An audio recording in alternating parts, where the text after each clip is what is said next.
उत्तर प्रदेश में चुनावी बिगुल लमसम बज चुका है। चुपके चुपके से राजनीति ने करवट बदलना शुरू कर दिया है, अपना रंग शुरू कर दिया है दिखाना। और तमाम जो संगठन है उन्होंने भी अपने अपने हित और मत के लिए चीजों को साधना शुरू कर दिया है। इन सब के बीच में आपको बता दें कि जो सबसे जो मुखर जो व्यक्तित्व और चेहरा जो मोहसिन रजा साहब पूर्व राज्य मंत्री रहे हैं, उनका रहा है। और अभी भी वो बेबाकी से हर वक्त बोलते हैं, मसला कोई भी हो।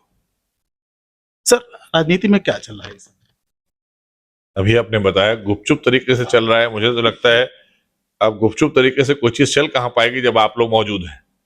जब आप हमारा चौथा स्तंभ इतना कहना चाहिए स्ट्रांग है कि अब गुपचुप तरीके से तो कोई चीज नहीं चल सकती। लेकिन हाँ, राजनीतिक हलचल शुरू हो गई है क्योंकि 2027 में विधानसभा के आम चुनाव हैं।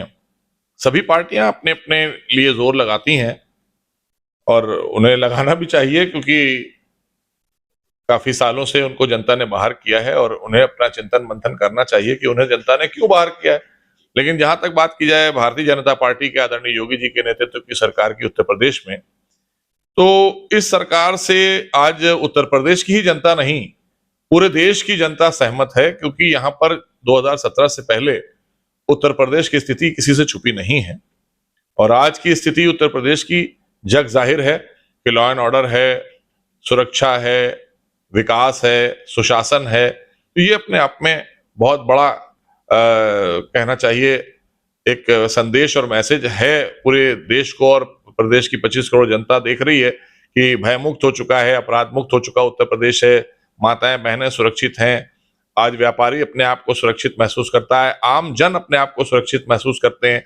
किसी की जमीन पर कोई कब्जा नहीं है, छिनैती नहीं है, डकैती नहीं है। तो इस तरह की घटनाएं सब, इस पर विराम लगाने का काम अगर किसी ने किया है तो उत्तर प्रदेश के यशस्वी मुख्यमंत्री आदरणीय योगी आदित्यनाथ जी ने लगाया है। और जिसका परिणाम हम हैट्रिक करने जा रहे हैं क्योंकि 2 बार जो बहुमत मिली है उससे बड़ी बहुमत तीसरी बार उत्तर प्रदेश में 2027 में देखने को मिलेगी। सर, एक लंबे समय से तमाम जब 3 तलाक का मामला हो या किसी भी तरीके की जब बात आती थी तो हमेशा अपने मुखर होके अटैकिंग पोजीशन में रहते थे। और भारतीय जनता पार्टी का और योगी सरकार का तमाम मुद्दों पे आप हमेशा अपने उनको एक मतलब चीजों को लेके, जहाँ पे मुस्लिम के विरोध में भाषणबाजी होती थी या कुछ होता था, इधर थोड़ी सी सर खामोशी नहीं लग रही है? कुछ ओढ़े हुए हैं आप? खामोशी तो नहीं है कहीं।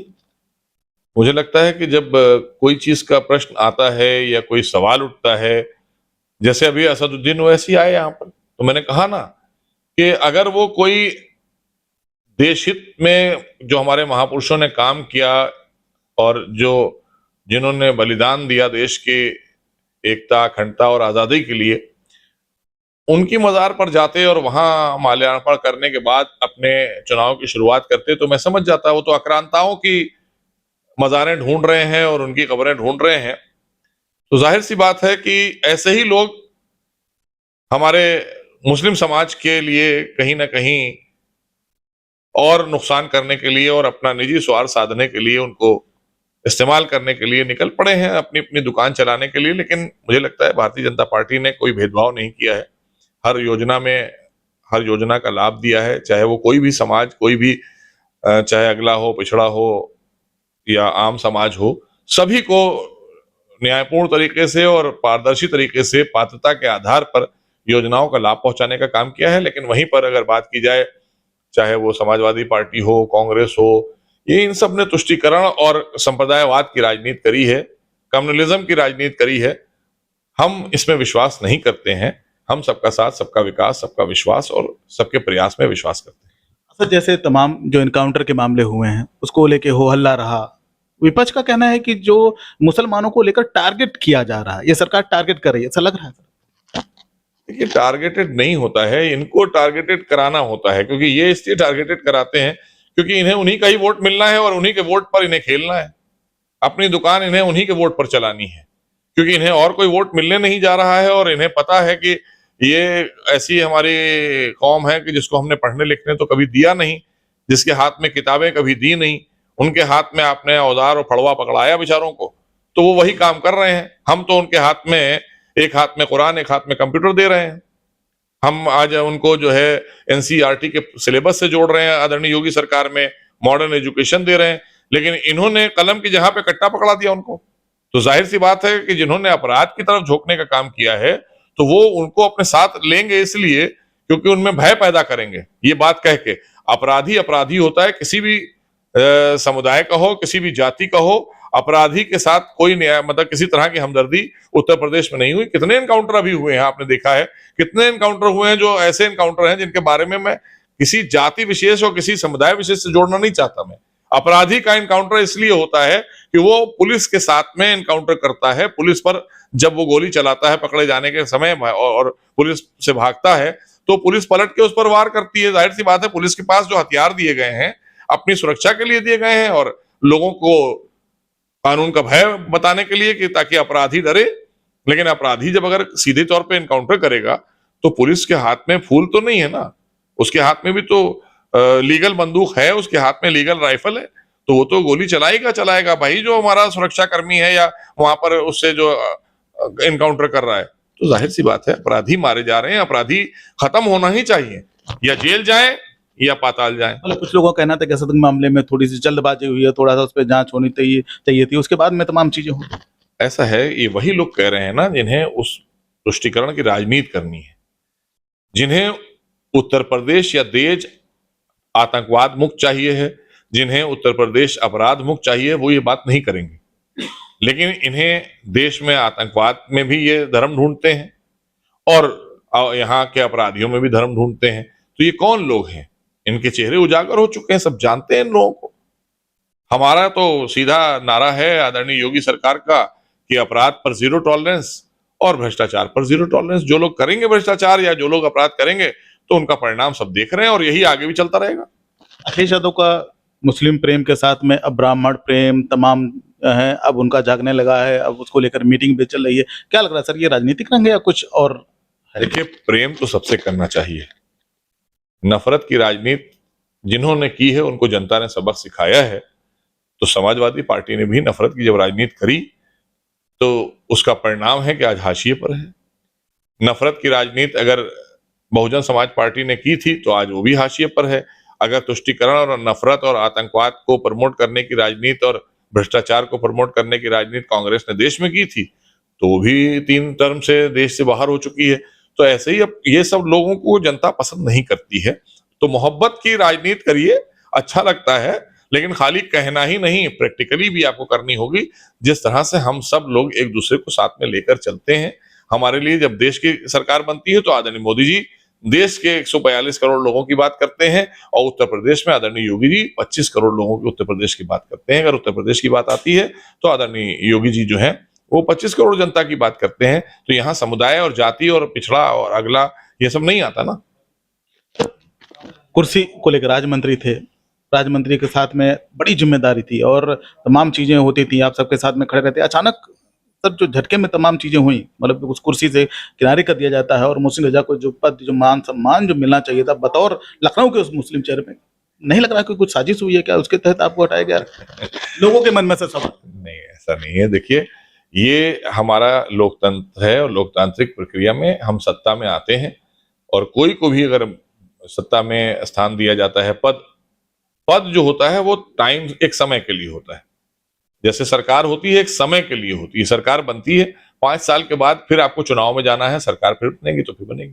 तो इसलिए एक टर्म, एक हमारा जो टर्म होता है वो पूरा हो जाता है। लेकिन हम चूंकि एक जनप्रतिनिधि हैं, हम अपने दायित्व का निर्वाह करते रहेंगे। लोगों की जनसेवा जो हमारी है वो जारी रहना चाहिए। अगर हम जनसेवा से भाग रहे हैं तो फिर ये होता है कि किसी का स्वार्थ होता है कि जब स्वार्थ में उसको पद मिल गया तो उसने उस पद का कहीं ना कहीं दुरुपयोग किया या स्वार्थ के तहत इस्तेमाल करके जब पद हट गया तो उसने जनसेवा बंद कर दी। तो हम हमेशा से, जब पहले नहीं पद था तब भी जनसेवा कर रहे थे, आज भी जनसेवा कर रहे हैं और अंतिम सांस तक जनता की सेवा करते रहेंगे, क्योंकि यही हमारी मेन, हमारे देश के संस्कार हैं और यही हमारा मेन उद्देश्य होता है मेन, कि हम अगर राजनीति में आए हैं तो जनसेवा नहीं छोड़नी हमको। हमें सत्ता मिले या ना मिले, जब हम सत्ता में नहीं थे, भारतीय जनता पार्टी जब न देश में सत्ता में थी ना प्रदेश में, तो क्या हमारे नेताओं ने सत्ता, मतलब लोगों की सेवा करना बंद कर दिया था? तो ये सवाल जो लोग उठा रहे हैं दरअसल उनको विचारों को जो है कहीं ना कहीं वो स्वार्थ की राजनीति वाले लोग हो सकते हैं, उन्हें अपना स्वार्थ कहीं दिखता होगा या कहीं उनको ऐसा लगता होगा तो अपने मन में ऐसी बात हो सकती है, लेकिन हमारे मन में ना पहले दिन ऐसी कोई बात थी, ना आज है, ना कभी भविष्य में होगी। 2027 का चुनाव आ रहा है। जाहिर सी बात है कि आपने अपने क्षेत्र के लिए और तमाम उसके विकास के लिए, वहाँ पे लोगों के लिए एक संगठितपूर्वक काम किया है और लोग उसकी तारीफ भी करते हैं, हर मौके बात भी करते हैं। क्या लग रहा है कि सर 27 में आपको टिकट मिलना चाहिए कि नहीं अपने क्षेत्र से? मैं चुनाव लड़ने में बिल्कुल भी इच्छुक नहीं हूँ। जो भी प्रत्याशी चुनाव की तैयारियां कर रहे हैं, हमारी पार्टी के जो भी लोग कर रहे हैं, हम उनके साथ खड़े होते हैं, उनके लिए जाते हैं, वहां पर जनता को बताते हैं कि ये प्रत्याशी जो हमने आपको दिए हैं ये अच्छे हैं, आपके हित के हैं, आपके हितों का काम करेंगे, आपके क्षेत्र में काम करेंगे। लेकिन हमारा क्षेत्र जो है वो पूरा उत्तर प्रदेश है, अगर आप कहें तो पूरा देश है। हम देश के लोगों के लिए, और उत्तर प्रदेश में अगर हम हैं तो उत्तर प्रदेश के 25 करोड़ लोग हमारे हैं, हम उनके लिए राजनीति करते हैं और उनकी सेवा के लिए निकलते हैं, यही हमारा संकल्प है। बसपा या सपा में से कोई अगर ऑफर करे कि सर आपको वहां से टिकट दिया जा रहा है तो इसका कोई मतलब बनता है? ये सवाल का कोई मतलब ही नहीं। तो एक राजनीतिक रूप से कहीं ना कहीं जो चीजें हो रही हैं उनको लेकर लग रहा है कि हमको कुछ बेहतर चीजों को करके और उसको समाज में ले जाना है।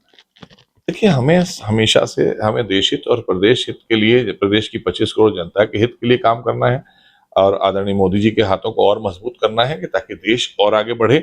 जैसे जैसे देश का विकास और देश का निर्माण और कल्याण होता रहेगा, वैसे वैसे आम जनता आगे हमारी बढ़ती रहेगी, आम जन का भी कल्याण होता रहेगा। तो इसलिए जो हमारा अपना मूल है कि हम सेवा के लिए आए हैं, तो सेवा हमारा कर्तव्य है और सेवा हम करते रहेंगे। इलेक्शन आएंगे जाएंगे, लेकिन सेवा हमारी चलती रहेगी। राजनीति 2027 में कह सकते हैं कि मुस्लिम पूरी तरीके से बीजेपी के साथ में, जो लोग अफवाह उड़ा रहे हैं तमाम तरीके से कह रहे हैं कि उनके साथ में नहीं जा रहा है, तो उसको किस तरीके से नकार? मुस्लिम से पूछिए जाके, हम तो ये जानते हैं कि हम वोट भारतीय जनता पार्टी को देते हैं क्योंकि हम उनके एक कार्यकर्ता हैं और हमारी कहना चाहिए, जब मैं राजनीति में आने लगा तो मुझे लगा कि भारतीय हूं तो कहाँ जाया जाए, जहां सब कुछ हो, जिस जहां भारत के सभी कहना चाहिए फूल दिखाई दें। तो राजनीतिक मंच में हम जब आए तो हमने देखा कि भारतीय जनता के लिए कौन आदमी आगे आ रहा है, कौन ऐसी संस्था है, तो वो भारतीय जनता पार्टी है, जहां पर समाजवाद भी है, जहां पर बहुजन समाज भी है, जहां पर सारे लोगों के लिए सब कुछ है और सभी लोगों को स्थान और सभी लोगों का निर्माण, कल्याण, विकास, सुशासन सबको साथ में लेकर चलने का हमारा नारा है। तो इसीलिए हम भारतीय जनता पार्टी में आए और भारतीय जनता पार्टी को लेकर मुसलमानों में जो भ्रम पैदा कर रहे लोग हैं, ये उनसे पूछिए। मुझे लगता है कि ये विचार और जो सवाल है ये मुसलमानों से करिए तो ज्यादा बेहतर होगा, क्योंकि मुस्लिम समाज के बीच में हम जाते हैं, मुस्लिम समाज हमारे पास आता है, हम मुस्लिम समाज का काम करते हैं। अब उनको वोट किसको देना है ये आप वो तय करेंगे कि क्या उसको वोट देना है जिन्होंने उनका काम किया है, या उसे वोट देना है जिन्होंने उन्हें वोट बैंक बनाकर रखा और गुमराह करने का काम किया। कहीं ना कहीं लग रहा है कि कहीं भ्रमित होने वाला नहीं मुस्लिम वोट है, जो एक उसके विकास कार्य और तमाम चीजों को लेकर भाजपा की तरफ ही रहेगा। देखिए, आप हमसे जो पूछना चाह रहे हैं, मुस्लिम भ्रमित इसलिए हो जाता है क्योंकि उसके पास कोई लीडरशिप नहीं है। जब तक कि उसके पास लीडरशिप नहीं होगी वो भ्रमित होता रहेगा देश में। और शायद उसकी बदकिस्मती यही है कि जो बड़े बड़े लीडर आए उन्होंने कभी उसकी तरफ झांक के नहीं देखा, उससे वोट तो ले गए और देश की शिखर पर भी गए, लेकिन अपने बच्चों को लेके लंदन अमेरिका चले गए। यहाँ जब भी आते हैं आज भी तो बड़ी सी गाड़ियों से उनके महलों में आते हैं, वहां पे बैठकर सबके हालचाल लेकर फिर चले जाते हैं, लेकिन वहां की जो धूल उड़ती हुई होती है वो उनके चेहरों पर आ जाती है बेचारों के। उनके लिए ना कोई शिक्षण संस्थान बनाए, ना उनके लिए कोई कल्याण की योजना बनाई, ना उनके लिए कभी भविष्य के लिए सोचा कि उनका भविष्य क्या होना चाहिए। ये तो भारतीय जनता पार्टी है जो पात्रता के आधार पर कोई भी योजना में भेदभाव नहीं करती किसी के साथ में। ये आप भी जानते हैं और सब पूरा जग जाहिर है, देश में भी और उत्तर प्रदेश में भी, कि चाहे कितना भी बुरा कहा जाए कि मुसलमानों के विरोध में काम करती सरकार, ऐसा नहीं है, क्योंकि हमने जो योजनाएं बनाई हैं वो मुसलमानों के घर तक पहुंचाने का काम उसका किया है हमारी सरकार ने। ये वो सरकार है। लेकिन हाँ, हम अपराधियों को पसंद नहीं करते। अब अपराधी अगर आपको एक समुदाय का दिख रहा है तो आपको अपराधियों को भी छोड़ना होगा और उस विचारधारा से भी बाहर निकलना होगा, देश हित की विचारधारा में आना होगा। देखिए, जाहिर सी बात है कि आपने बेबाकी तरीके से कह दिया है कि जो तमाम जो चीज़ें होती हैं बीच में, उन सब के बीच में कहीं न कहीं जो अपने लोग होते हैं, उनको हाशिए पे वही लोग रखते हैं। मन में सवाल कई हैं, लेकिन इन सवालों के बीच में प्रश्न बार-बार लोगों के मन में वही कौंधता रहता है कि हम यदि अपने समाज के हित के लिए नहीं सोचेंगे, तो समाज हमेशा हाशिए पे रहेगा। द टून 24 के लिए मुकेश वर्मा की लखनऊ से।